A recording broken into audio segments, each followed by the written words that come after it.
Howdy folks, welcome to another beautiful day out here in West Vancouver. Today's video is a follow-up video to the Great Canadian Housing Crisis video I made a little while ago. I'm going to link it up there, so if you want to go check it out, you're welcome. In any case, so a few things have happened in the meantime. The September housing figures have come out on home sales. The numbers have come out on rental prices, so we're going to delve into that a little bit. And then lastly, there's some new legislation in British Columbia on short-term rentals that's come out, and that's going to have a huge effect on the housing market if you ask me. So we're going to delve into that and see if it is really the start of the perfect storm. Okay, so home sales were officially up 1.9% year over year in September. So 1.9% higher this September than last year September across Canada. Although it is still the third lowest in the last 20 years. So don't think like the home market is actually suddenly exploding. Home sales might be up by 1.9%, but it's minimal. At the same time though, home listings, so the number of homes on the market, have increased by 14%. Last year, September, there was only 68,000 houses on the market, and this year there's 14% more. Last year, September was the lowest in 17 years, or the lowest number of houses on the market in 17 years. So basically what's happening is demand remains weak, so sales are still low, but new listings and inventory is finally growing. So more houses are coming on the market. Now, we all know that, supply and demand. If demand remains weak and supply is starting to climb, we are expecting a decrease in home prices. It is bound to happen. Now, just to give you an idea about how much influence the interest rate has on demand. The thing is, when you go and buy a house, they calculate and see how much you qualify for. Now, a person or a family with $100,000 income, making $100,000 and 20% down, in 2016 would have qualified for a mortgage of $796,000. At 2.34%, which was the interest rate at the time. In February 2022, the same person with $100,000 would qualify for a mortgage of $598,000, so $200,000 less, whereas at the same time, the house prices have grown significantly. At 5.25%. And today, that same person, if you earn $100,000 with a 30-year amortization, you will probably get an interest rate of around 8.14% now. And that means you will qualify for a house of $466, or for a mortgage of $466,000. Now, let me tell you one thing. With $466,000, you're not buying anything in Vancouver at this stage. So, if you look at that, it shows that the purchasing power, that's the influence of the interest rates on the purchasing power. People do not qualify to go and buy those houses that they want to buy anymore. There are some statistics. Let me show you this graph. The Canada Home Price Index. The benchmark price, as you can see, from January 2006, it was continuously climbing, and then it peaked in January 2022. It fell down, and then there was this little last jump up in spring where the house prices started going up again, and now it's on the downward trend. And I'm expecting that it's going to head down significantly from there on. Now, obviously, we also know that home sales are very local. This is numbers for across the whole of Canada, but there's obviously certain places where houses are still cheap, certain places where demand is bigger, demand is smaller. Now, the one place that is showing the worst pressure at the moment is in Ontario. This is a graph of the Ontario sales to new listings ratio. Now, as you can see here, this is looking a little bit bleak. So only 40% of new listings are being sold at the moment. That is a very low number. So that shows a huge oversupply in the market.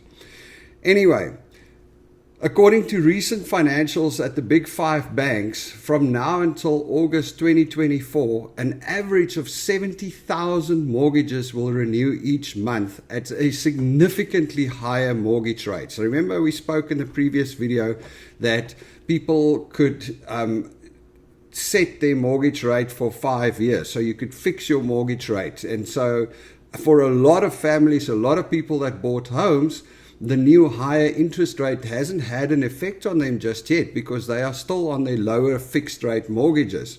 But those expire after 5 years, and those expiries are coming up right now. And like I said, according to the big five banks, they've got 70,000 mortgages a month that's expiring and renewing at the higher new rate.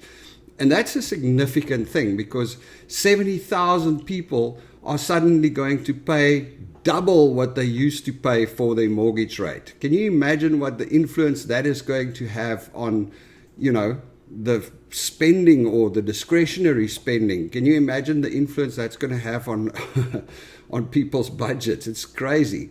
And that's only 70,000 from now till August 2024, when the next ramp up comes, and it is going to about 105,000 renewals a month from August 2024 onwards. That's going to be huge.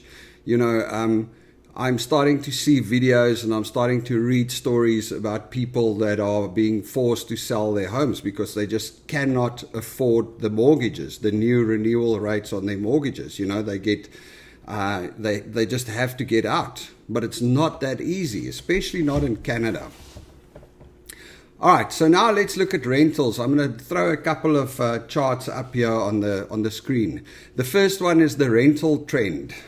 This is also something that for the first time in the last 6 months, the rental trend has started to come down.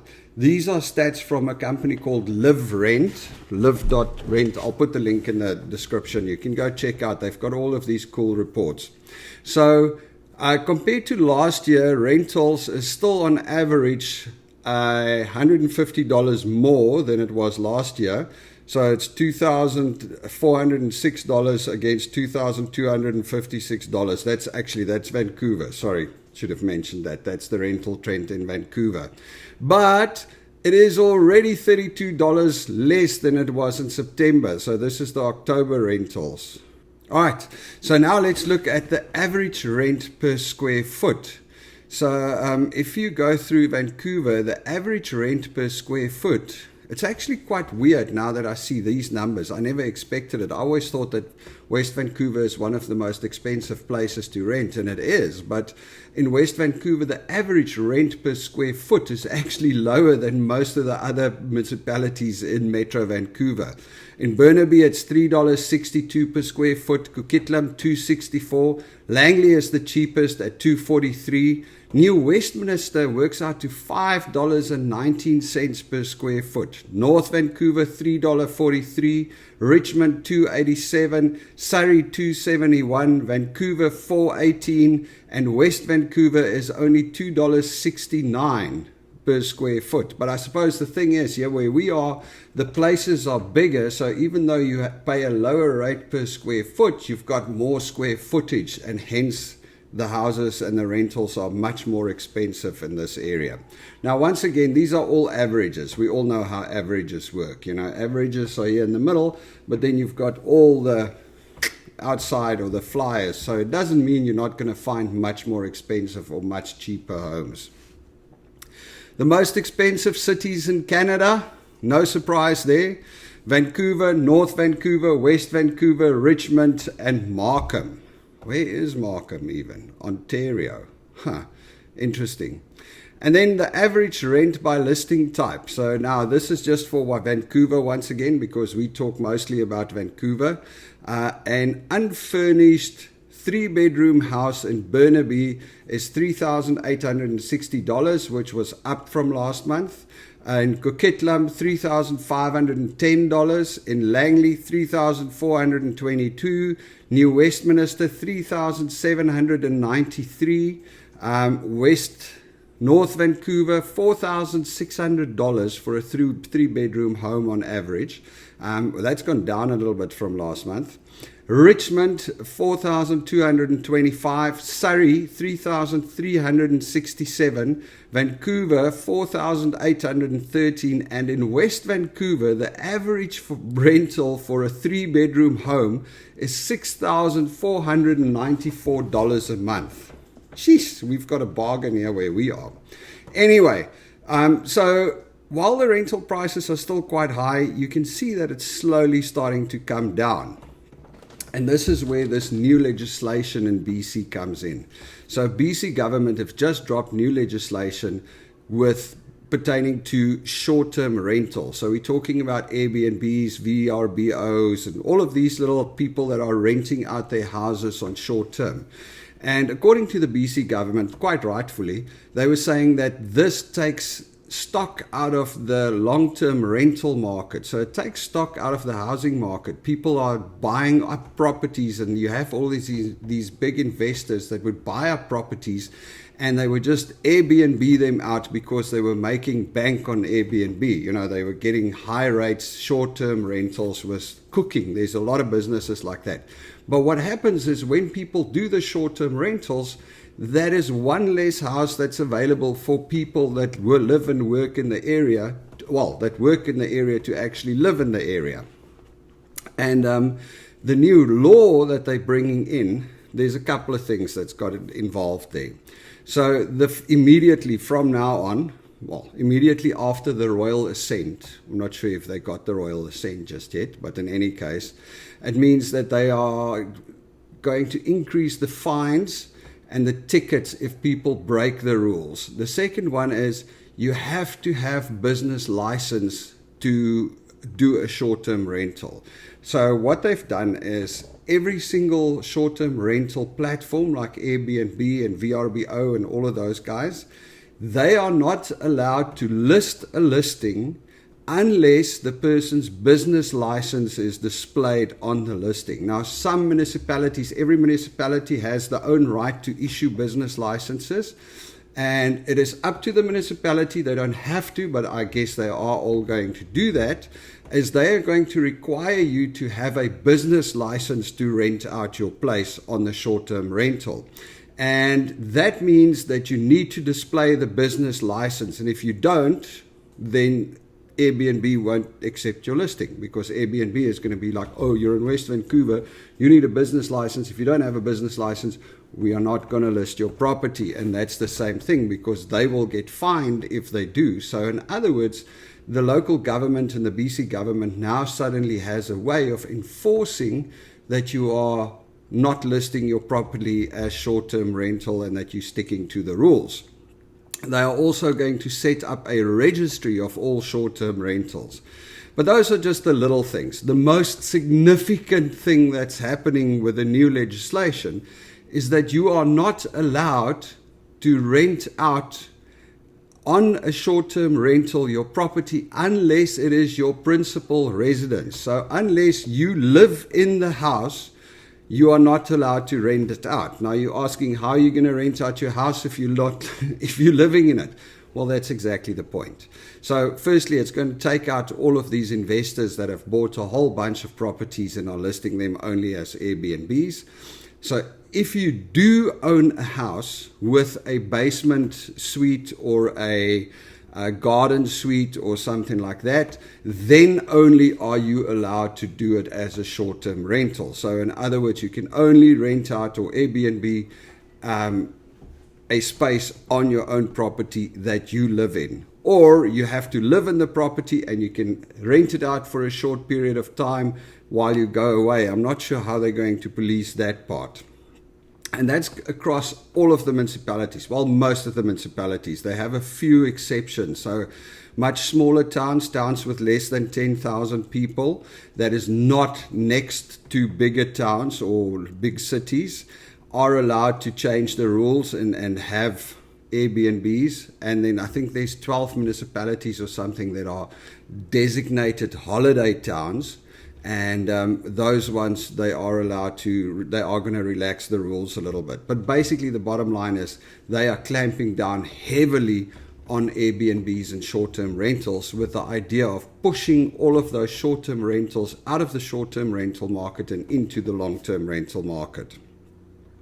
So what is going to be the result of that? Well, I think it's going to be twofold. So firstly, you are going to have a lot more stock coming into the rental market, supply and demand. That should bring down rental prices. So I do expect rentals to go down once that kicks in, because there is a crap load of short-term rentals about Vancouver. Just like many other cities around the world, it is one of the biggest drivers of the housing shortage. So taking that out of the equation is going to make a big difference. The second thing that's going to happen, and that's the more scary one, is I think that they are going to push people to sell their houses, because there are a lot of big investors, but there's also a bunch of people that have just gone, I own my house and I've bought another house, and that house I'm going to do as an Airbnb or short-term rental to make some extra money. And now my interest rate has gone up, my mortgage rates have gone up, I'm paying more on that house. It was fine when it was an Airbnb, because an Airbnb makes a lot of money, the short-term rentals. But if I have to push it into long-term rentals at the same time as all of the other short-term rentals, I'm not going to get the rent that I need. And there might be a discrepancy between my mortgage and my income.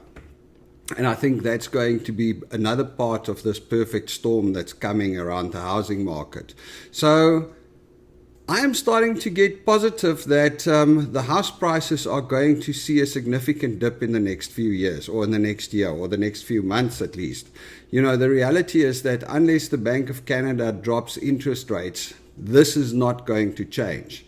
And I don't see them dropping interest rates fast, because I know that I know that people are saying that there's no recession or depression or whatever you want to call it coming. But it's already here. Prices are going up. Salaries are not keeping up. And I think that things are going to start breaking very soon. But that's not just Canada. That is the whole world. I mean, I see it in South Africa. I see it in Europe. I see it in the US. I see it everywhere. The whole world is heading towards a place with a little bit less money. And we are not going to go into why that is, but it is happening. And I do feel that I can see the cracks forming. So am I sorry that I've moved to Canada? Not at all, because, hey, I don't own a property. So for me, it's not going to be such a big hit. The people that are going to suffer are the ones that have bought houses or bought properties and are now stuck with these high interest rates, and they can't cover the bonds. For me, on the other hand, I think it's going to actually cause prices to drop and maybe bring some bargains out on the market. There's an upside to it. And then after that, in a couple of years, it's all going to stabilize and rectify itself. That's the beauty about the world. Anywhere you are, it's cycles or ups and downs. You have your ups, then you have your downs. And the cool thing about a down is that somewhere at the bottom it's going to turn, and then it's turning into an up again, and you have an opportunity to make some money out of it. Anyway, hope you enjoyed the video. Please subscribe if you want more of this. Cheers.